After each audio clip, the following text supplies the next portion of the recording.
It has been repeatedly shown, through all kinds of studies, that South Asia is one of the most vulnerable regions to climate change impacts. India, being the most populous and at a precarious low-medium human development stage, stands at the front line of the climate crisis. We simultaneously face a multitude of climate change impacts: intensifying heatwaves, erratic monsoons, floods, droughts, and sea level rise, combined with more frequent and stronger cyclones. Yet these impacts are not experienced equally.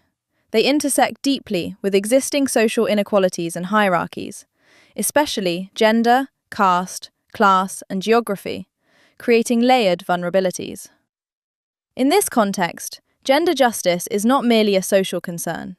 It is fundamental to achieving meaningful climate justice in India.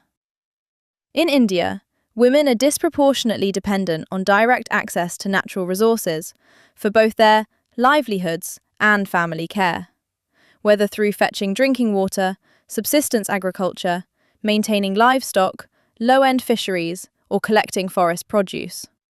According to multiple studies, a large share of rural women work in climate-sensitive sectors, but lack ownership of land and tangible assets. This creates a paradox: high exposure to climate risk, but low control over adaptation resources. India's intensifying heatwaves, especially in regions like Rajasthan, Delhi, Telangana, and Odisha, now the entire Indi-Gangetic basin is seriously affected, have severe implications for women in informal work. Women working in construction, brick kilns, domestic work, and agriculture often work longer hours in extreme heat, but have limited access to cooling, hydration, or rest spaces. They also face multiple health risks, such as dehydration, heat exhaustion, and complications during pregnancy. Unlike male workers, women's heat exposure, stress, is compounded by unpaid domestic labour, cooking, caregiving, and water collection, leading to a double burden of climate stress. Water scarcity, intensified by erratic rainfall and groundwater depletion, disproportionately affects women and girls. Women also spend hours collecting water, sometimes walking long distances as nearby sources dry up. In India, gender intersects strongly with caste and tribal identity. Dalit women often face exclusion from common water sources and relief distribution.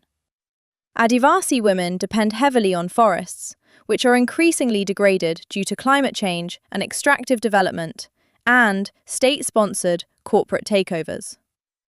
Urban poor women in informal settlements experience extreme heat due to urban heat island effects and lack of green spaces in their vicinities.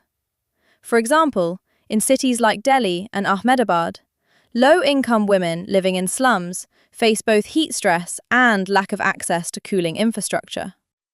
This layered inequality means climate policies must go beyond women as a category and address structural marginalization. Climate change amplifies gendered health risks.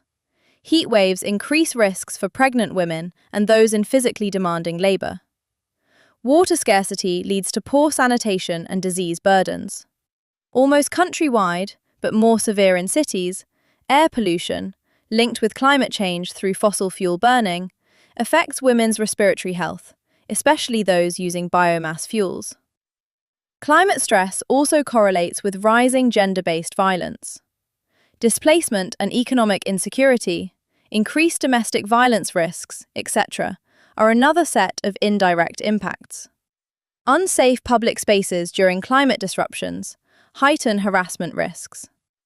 These impacts remain underreported due to lack of gender-sensitive, disaggregated data. Enabling transformational change. Climate justice requires systemic change. Gender justice challenges patriarchal systems that drive both environmental degradation and social inequity. In India, the climate crisis is as much a social crisis as it is an environmental one. Gender shapes who is most affected, who adapts, and who decides. Women, especially those from marginalized communities, bear disproportionate burdens while also holding key knowledge and leadership potential. A climate response that ignores gender will fail, not only ethically but practically. Gender justice is therefore indispensable to climate justice. It ensures that climate action is equitable, inclusive, and transformative, capable of addressing both ecological sustainability and social justice. And